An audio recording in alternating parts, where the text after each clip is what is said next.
খাদ্য ও পরিবহন দপ্তরের উদ্যোগে আয়োজিত জাগৃতি 2025 নামক ইন্টার কলেজ কুইজ প্রতিযোগিতার আজ ছিল চূড়ান্ত পর্ব।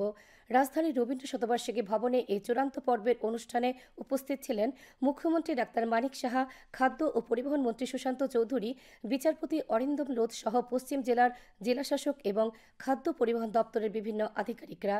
জেলা পর্যায়ের প্রতিযোগিতায় বিজয়ীরা চূড়ান্ত পর্বে অংশ নেয়। মূলত সড়ক দুর্ঘটনা, ভোক্তা সুরক্ষার অধিকার এবং নেশাবিরোধী কাজকর্মে ছাত্রছাত্রীদের সচেতন করতে এই কর্মসূচি। অনুষ্ঠানে ভাষণ দিতে গিয়ে মুখ্যমন্ত্রী বলেন, এই ধরনের প্রতিযোগিতা সময়োপযোগী। রাজ্য সরকার এসবের লক্ষ্যে নানা উদ্যোগ গ্রহণ করেছে। খাদ্যমন্ত্রী সুশান্ত চৌধুরীও তার ভাষণে বলেন, আগামী দিন রাজ্যের প্রতিটি কলেজে এই ধরনের কর্মসূচি অনুষ্ঠিত হবে।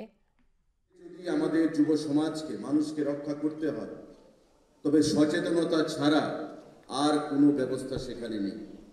সরকার ব্যবস্থা গ্রহণ করতে পারে, সরকার আইন তৈরি করতে পারে, পুলিশ কঠোর পদক্ষেপ গ্রহণ করতে পারে, কিন্তু আমি যদি সচেতন না হই তবে আমাকে রক্ষা করার কোনো শক্তি পৃথিবীতে নেই। আজকের এই যে আয়োজন, যে বিশেষ করে যে ফ্যাটাল অ্যাক্সিডেন্ট বা অন্য অ্যাক্সিডেন্টগুলো হচ্ছে, সেই অ্যাক্সিডেন্টেরতে আমাদের যে হিউম্যান রিসোর্স, সেগুলো কিন্তু আমাদের লস হচ্ছে।